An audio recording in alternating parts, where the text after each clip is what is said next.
What is up, everybody? It is Thursday. It is 5 o'clock. It is a freezing cold day here in Lakewood Ranch. Not so cold today, this afternoon, I mean. But this morning, it was definitely chilly. I think it got into like the upper 30s. It's been cold all week long. I know the rest of the country is freezing. There's snow. I think there's snow in Dallas, so it's hard to get sympathy. But, it is cold. Prayers are going out to our friends and our Ohana and fellow real estate agents in California. It is absolutely tragic. Our hearts go out to you. We went through this not too long ago on Maui, and it is just absolutely positively devastating. So, my thoughts and my prayers are with you guys. And I know I've got a lot of friends who are devastated, and it was tragic. I appreciate you guys joining us today. Drop a comment down below. Let me know where you guys are watching from. I do not have a guest for today. Last week we had my wife on, Jessica Miller, and it was awesome. I've got guests lined up for the whole rest of this month and into February, but today could not make it happen. But we are continuing it on, doing like we do. So it is 5 o'clock somewhere. I'm going to pour myself a little beverage and share with you what I'm drinking today. So if you are drinking, whether that is alcoholic or not alcoholic, please feel free to join me. Cheers. So I like to do this in the beginning of my live stream, but today is a special one because I got a local business. And if you know anything about me, I am a big advocate of supporting local business. This is Loaded Cannon Distillery. They are located right here in Lakewood Ranch. They make bourbon and gin and vodka, and they're really excellent. And Steve, the owner, is magnificent. Small place. I think there's like 3, maybe 4 staff members, including Steve, the owner. We are actually currently in the works of making our own private label bourbon with him. So excited. 2 years we got to wait. But in the meantime, I'm going to enjoy what they currently have. We have a bunch of their selections too. This one, if you are a bourbon connoisseur, you may want to turn the channel off for a little bit or cover your ears and your eyes because I know I'm going to get crap because this one is peanut butter flavored whiskey. I know it sounds crazy, and I am not one for flavored stuff, just generally speaking. But here is why I like this one. One, I really enjoy bourbon. But 2, I have a sweet tooth like you cannot even imagine. This kind of kills 2 birds with 1 stone. It is definitely peanut buttery for sure. Smell the bourbon. It's so good because it is sweet. There is no burn. And it's got a little salt, and it's got all the things that I love. Wash it down with some crunchy pretzels and call life good. So here's another reason why I really enjoy it. And again, why bourbon connoisseurs might not necessarily love it. Just 35% alcohol by volume, 70 proof. Now, if you're a bourbon connoisseur, you're drinking like 95, 100 plus proof. Those are the ones that have the burn, intricate flavors. I'm not going to get into all those details, but at 70 proof, bourbon connoisseurs are not drinking 70 proof. I am not a bourbon connoisseur. I'm just an enjoyer of bourbon. So cheers to you. I like to start off my live stream with a little toast. It's been bourbon, but who knows? Maybe it's vodka, maybe it's gin. I have learned to appreciate in my late 50s sippable beverages. Like I'd rather have a sippable tequila than a margarita. I would like to have a sippable gin instead of a gin and tonic. I still have gin and tonics. But that's where I'm at in my life. So drop a comment down below. You a bourbon connoisseur? You an enjoyer of a bourbon? Or do you turn in this, watch some real estate? But if you've been paying attention, I'm a real estate agent who is not always necessarily going to be talking specifically about real estate. And we're going to drill down and talk about what the game plan is for 2025. But hey, show of hands, not me, who is doing a dry January. I have a lot of friends who are doing dry January, not drinking at all during the month of January.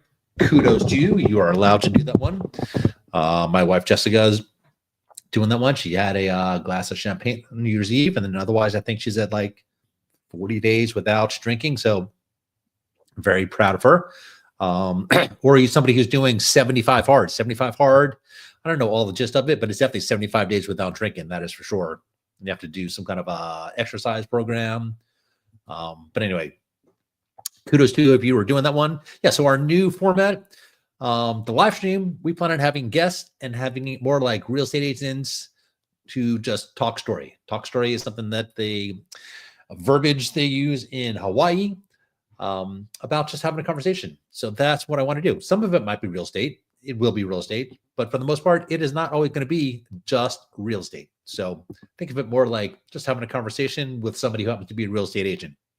Now, in terms of the weekly videos that we do, so we do the live stream on Thursday, and then we have a weekly video that is now going to be coming out on Wednesday. If you've been following us for the last year plus, they used to come out on Tuesday. We're switching it up for 2025, 6 p.m. Wednesday evenings. And the kind of the gist of that one is the same thing, is talk story on the lanai. It is going to be me at home in the house, not doing all education videos about, what it's like living in Sarasota, Lakewood Ranch. We'll still talk about that a little bit, but I'm not going out on location. It's time consuming, especially in season now. Traffic is just a bear. But I'm talking story, and I'm talking story about the things that I like, and they might relate to real estate as well too. For example, I like to grill. People move to Florida for the outdoor space, to have an outdoor kitchen, maybe to have a pool that's screened in, and maybe you have a lanai, or maybe you have a screened in lanai with a pool, or maybe you have it without a pool, but you have the outdoor space, outdoor kitchen. So I'm talking about grilling and food. I'm cooking in the house as well too, but I'm going to be talking about, bourbon on the lanai. I'm going to talk about smoking a cigar on the lanai. You know why? Because your vibe attracts your tribe. Now, you don't have to be a cigar smoker or a bourbon drinker or somebody who likes grilling to enjoy the channel, but think of it more as a real estate agent who's just having a conversation about what it's like living in Florida. Because from my experience, people are moving to Florida for outdoor life, whether that is outdoor on your lanai, outdoor in your backyard, outdoor out and about. But the weather, excluding the time of year where it's really cold, is different than all over the country. There is no snow, so you can go and enjoy grilling all year round. So that is what the channel is going to be about. So we don't have a guest speaker today too, but one of the topics that we were going to talk about, even though I just said we're not going to talk about real estate, in this case we're going to, because it is a question that my real estate friends all over the country are getting. Most sellers want to know how long it's going to take for their house to sell. Great question. Always a tough one to answer, but here's what I can tell you. The vast majority of real estate agents, the good ones, these are the conversations that they have with sellers. I always like to start off with, what is the average days on market? Average days on market is how long it usually takes for a home to sell. So I like to do big picture, start with the county. So I'm in Manatee County. If I'm meeting with the seller, what is the average day that it takes for a home to sell in Manatee County? And then I like to drill down to their neighborhood in particular. How long does it take for a home to sell in your neighborhood? Now, of course, there's all sorts of other variables like the price point. Do you have a $200,000 house, or do you have a $20 million house? The amount of buyers looking for a $20 million house, teeny, tiny. $200,000 house, significantly more. So if you have a house that's $200,000, you're probably going to get a lot of eyes on it. If it's $20 million, probably not a whole lot of buyers. It could take an excessively long time. What type of home do you have? Is it like an odd home? Does it have 2 bedrooms and 1 bath? It could take a long time. Also, what is the motivation? If you're not really motivated to sell, it could take you a year, right? If you overprice your home. But if you're motivated, let's just say you accepted a job and you have to move, or maybe you just had a child and the 1-bedroom place that you have doesn't work and you have to move, or maybe you got a divorce and you have to move. You're motivated and you price it right, it's going to sell fairly quick. Are you somebody who wants to test the market? I am not an advocate of testing in the market. And quite honestly, the best real estate agents don't really want to test the market, because the best real estate agents like myself, we spend a lot of money up front to market and sell your house. And if it's overpriced, other agents are certainly going to know that it's overpriced. And buyers nowadays, they're savvy. They're going to know that your house is overpriced. So testing the market to give you a little wiggle room for negotiations, testing the market to just see if a buyer bites, terrible strategy. It's not going to cost your home to sell. It's obviously going to take a much longer time for your house to sell if that is the case. Do you want to price it in the market, or do you want to price it outside of the market? Meaning that if homes like yours are typically selling for $700,000, and they're going into escrow in 14 days, but you want to test the market, you want to list it for 750, way above the market price, it's going to take you a little longer. It's probably not going to go into escrow like all the other houses. Why? Because you are outside of the market. You are not priced in the market. And do you have any odd features in your house? Is it a two-story house? For example, we have a home currently listed for sale. It's a two-story home. The buyer pool is not that big for a two-story home. Now, we had the conversations with our clients. They understand that it's going to take a little longer, but the right buyer is going to come along. It's just going to take a little longer than the neighbor's house that might not be second stories. But do me a favor, drop a comment down below. Are you somebody who's thinking about selling your house? You have these kind of questions with your current real estate agent. And of course, if you're in the area, I'd like to know that as well too. Speaking of which, do me a favor, drop a comment down below, because I am always intrigued to find out where people are watching from. Are you in Florida? Are you in Sarasota, Lakewood Ranch, Manatee County? Or we know that a lot of people from Florida are moving to this area. The vast majority coming from Tampa, Orlando, Miami, south, like Fort Myers. So interested to see, if you are somebody who's in state, or are you somebody who is from the Northeast, sick and tired of the cold, or are you watching from California? I know a lot of people are leaving California for a whole lot of reasons, and Florida happens to be one of the places that they are moving to. Anyway, I digress. Hey, next thing I want to do is I wanted to share a funny story. I was having this conversation with somebody the other day.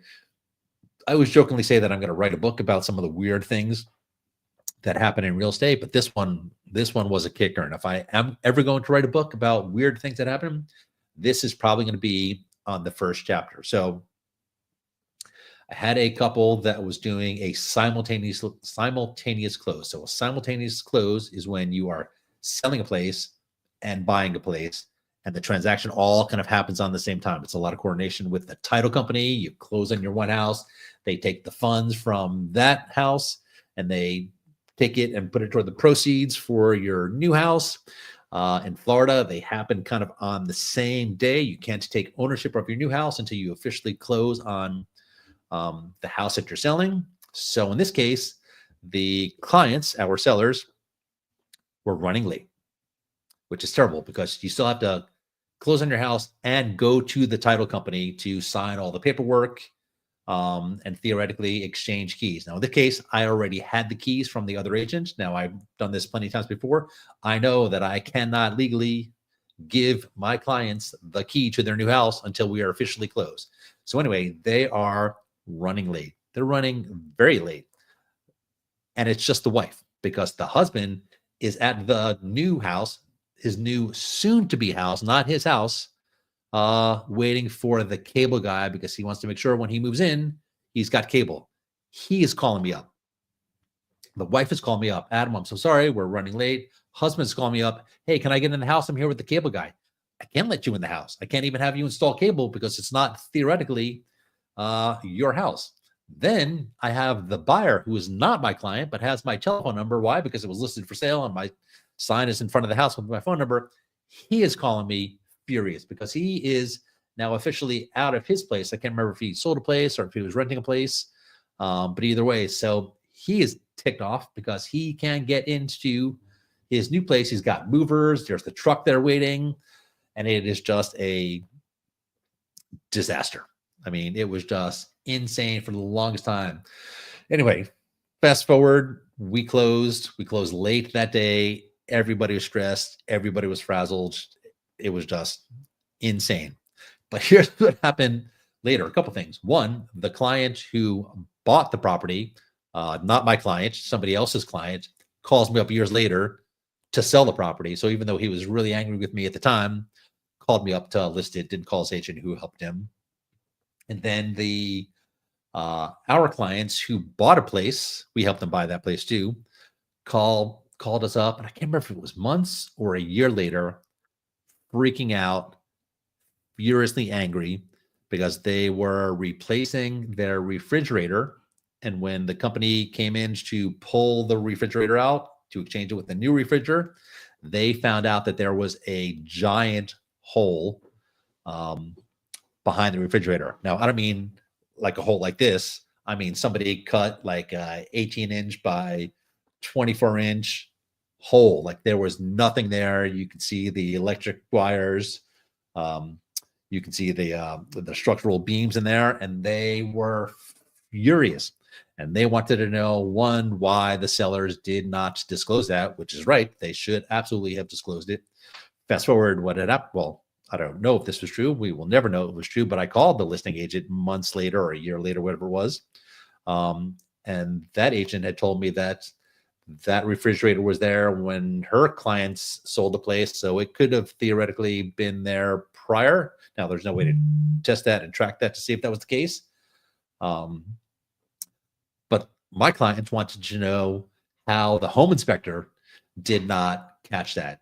And it was an interesting thing. I've done hundreds of home inspections with a home inspecting company, but I didn't know the answer to that one. And what I come to find out is that even though the home inspectors do check electric, they do not move appliances. They do not move your washer and dryer to check the electric behind the washer and dryer. They do not move the, refrigerator to test the electric behind it or check the plumbing behind it. That's just not something that they do. And I reached out to a bunch of home inspectors just to double check that my home inspector was telling me the truth. And that is absolutely the case.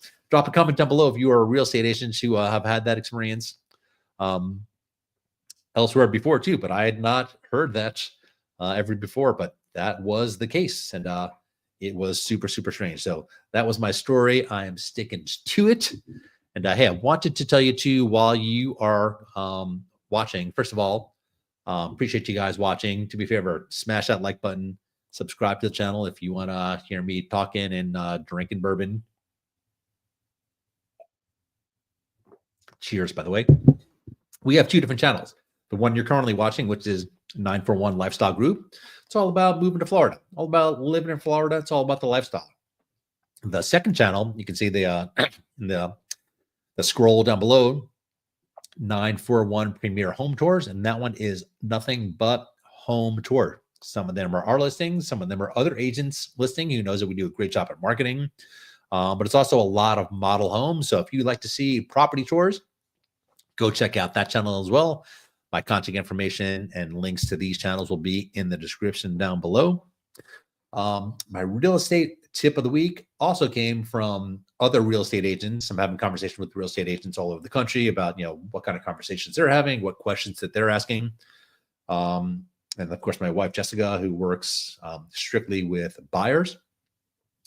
The biggest question is, why do I need to get pre-approved first? Well, a couple reasons. Unless you're paying cash, only a lender can tell you how much home you can afford. You might have an idea of how much you want to spend, but until you meet with a lender who can go through all your financials, your income, your debt to income ratio, they're the only ones who can tell you how much home you can afford. So for real estate agents, and don't get me wrong, there are desperate real estate agents who will take you out to show homes at any price point, regardless of whether or not you are pre-approved or not, which is terrible because it is a waste of their time as real estate agents.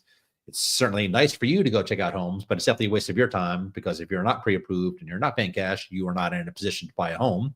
And by the time you get pre-approved, the house that you just looked at that you might have fell in love with that you want might be gone.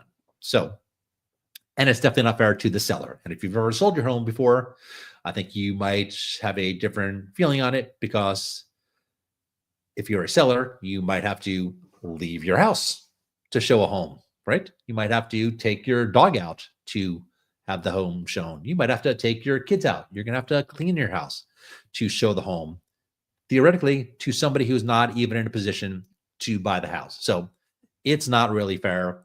It's not fair to anybody. Like I said, it might be great for you as the potential home buyer. But that's what open houses are for. And that's what model homes are for. So I know a lot of buyers don't want to hear that one, but your first step, besides calling us, is to get pre-approved. And if we, of course, can get you in touch with a lender, a local lender is always our best suggestion because they know the area, they might know the community, they may even know the home. They know the laws, they know the contracts, they know the timelines. Always best to get a local lender. With that, the other thing that I found myself speaking with the other day, actually just last night at a Lakewood Ranch Business Alliance event at out of the door Academy School right there in Lakewood Ranch. Great little campus. But we were talking about waiting to buy and why buyers are waiting to buy. Like we know right now, interest rates are high. I just looked right before the live stream. They were like 7.13%. That's high. Relatively speaking, it's not high. If you look at the history of mortgage rates, it's high because we have short-term memories and everybody thinks that interest rates should be 2, 3, 4%. There is nobody that I know in the industry who thinks that interest rates are going to be in the 5% this year. I've seen a couple of people who thought that it might be in the high fives by the end of this year, 2025.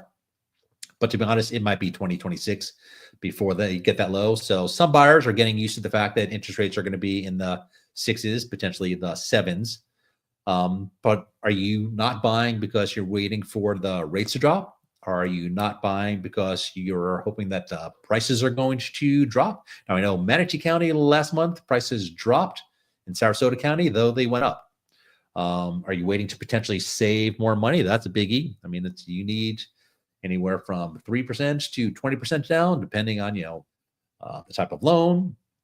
Or are you just waiting for a miracle? And I think a lot of people are waiting for a miracle. But here's what the conversation I had with the folks I was talking to last night.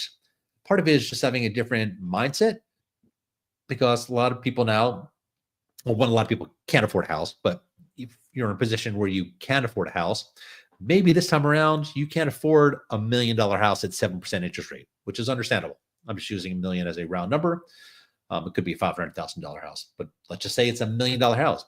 Maybe you just might need to reconsider, and maybe you buy an $800,000 house, or maybe a $700,000 house. Maybe it's not your forever home, but you get into a house, you get to the area that you want to be. Maybe you stop renting. Maybe you don't want to live in your parents' basement anymore. Whatever the case is, at least you have a house that's your own.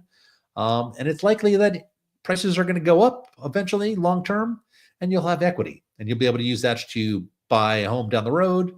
Potentially when interest rates drop, or theoretically you can buy down the rate and buy it less. But anyway, it's just kind of a different mindset to potentially buy a place now, because I think that if and when interest rates do drop into the fives, there is going to be a ton of buyers getting back into the game of buying a home. Why? Because millions of people are sitting on the sidelines waiting for interest rates to get in the fives.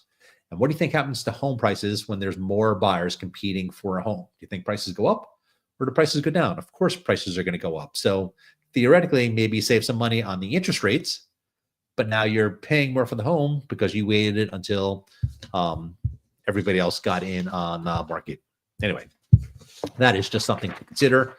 I'd like to leave you guys with a positive quote. And this time it's from the one and only number 23, Michael Jordan, who said, "Some people want it to happen, some wish it would happen, and others make it happen." I absolutely, positively love that quote. Hey, do me a favor. I know this one was short and sweet and to the point. Drop a comment down below. Maybe it's a question or a comment. We will feature it on next week's live stream, or maybe we'll even do a full-blown video for it on the channel. I appreciate you guys watching. I know this one was short and sweet and to the point. We'll have guests starting next week. I'm excited for next week's guest too. It's a buddy of mine, real estate agent, has multiple YouTube channels. So I am sure we're going to be talking much more than just real estate. But hey, that's all I have. Appreciate you guys watching. Have a here's what I was going to tell you too. This Friday, Saturday, and Sunday, we have a booth set up at the Sarasota Home Show, which is Friday and Saturday, 10 a.m. to 7 p.m., Sunday, 11 to 5. It is at Robarts Arena in Sarasota, which is on Fruitville Road. If I had to make a guess, it is halfway in between I-75 and downtown Sarasota. So I was there today setting up. Place is going to be packed. I was talking to a couple of vendors. It is going to be jumping. And it's everything you need. It's, electricians. It is, cabinetry, plumbing, kitchen stuff, just anything around home. So we're real estate agents. Might as well show there and talk to the people, answer some questions. So if you're around, go check it out. Appreciate you guys watching. We will see you next Thursday, everybody.